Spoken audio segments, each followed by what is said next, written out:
Miarabanao indray any tokantrano manaraka ny meteontsika tamin'ity androany ity nisary azy tamin'ny zana-bolana hitantsika amin'ny sary zao fa manomboka amin'ny rafitra tsikelikely zay zany ny raona amin'iny ilany atsinanany nosy sy iray manontolo iny zany hoe miverina mitanjaka indray zany zao ny avaratraza ho an'ny telo andro avy saika mbola hita taratreny ihany aloha zany izay varatraza izay fa ny fiandohan'ny herinandro ny alatsinainy no somary lefikely izy. Ny andro ny talata kosa indray tombanana misy ny fikotanana kely mandalo any amin'ny tapany andrefany nosy iny bokany dia mety misy tandrivon-drahona mipetraka zany any amin'ny faritry melaky sy ny ambiny moa zany ho hitantsika eo ny mahakasikasika an'izay. Ny maripana ihany koa misy fidinana araka zany ny maripana ambony indrindra atao anatin'ny 3 andro indrindra ho an'ny afovoantany sy ny ilany atsinanany nosy raha somary nisy hafanana kely nandalo zany nandritry ny 2 andro na 2 andro lasa izay. Toy izao ny toetrandrontsika roan'ny rapitso vao maraina dia tombanana efa mipetraka zany aloha ny orana ho an'ny morontsiraky ny Madagasikara, morontsiraka atsinanana moa zany ary ny ilany atsinanany avoantany ihany koa dia manomboka mipetraka hatrany ihany koa ny herik'andro ho ana faritra sasany ny ilany andrefany kosa dia maina tanteraka ny andro. Raha ny pitso tolakandro mitoetrany ny orana ho an'ny morontsiraka ny ilany atsinanana dia mahazo raona mety arahina herika hatrany zay ary ilany andrefana mibalika ny masoandro ny maripana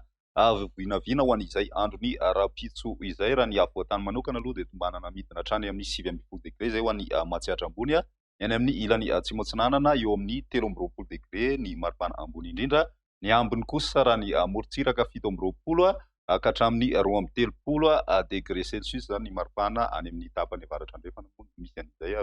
20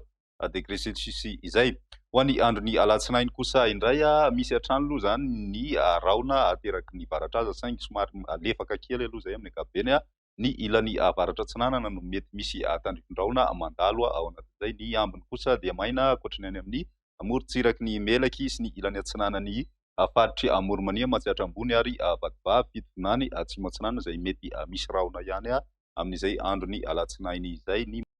Ny maripana ho vinavina amin'izay andro ny alatsinainy izay dia tombanana hatrany amin'ny 7 aloha zany ho an'ny avoantany 20 degré ary ny morontsiraka atsimo atsinanana kosa eo amin'ny 13 degré celsius zany hoe tsy zay mbola misy fiovana firy midina 13 degré kosa ny ambany indrindra any amin'ny tendrony Madagasikara. Eto Madagasikara aloha zany raha ny ambony indrindra vinavina dia 13 degré celsius zany amin'ny faritry Boeny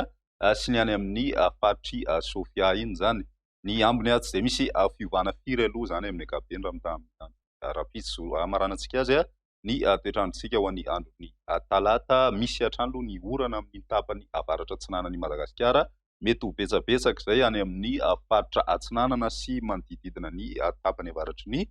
faritry Vatovavy iny satria dia mety misy raona avy any amin'ny oseana indiana any mety manakaiky ny morontsiraka zany mahatonga an'izay rotsakorana mety ho betsabetsaka izay. Misy ihany koa ny tandrivon-drahona mety hitranga any amin'ny faritry Melaky sy ny tanin'ny faritry Menabe ary koa ny ilany andrefany faritry Bongolava. Ny ambiny dia maina ny andro. Ny maripana ho vinavina amin'izay talata izay raha ny avoantany aloha misy fiakarana kely raika amin'ny 20 degré celsius torak'izay koa ny aty amin'ny ilany atsimo atsinanany nosy raha toa ka somary midina kely zay any amin'ny tapany avaratra andrefana ny any amin'ny ilany atsimo andrefany nosy kosa tsy de misy fiovana loatra zany amin'ny ankapobeny ny maripana indrindra mandritry n'izay 3 andro avy izay.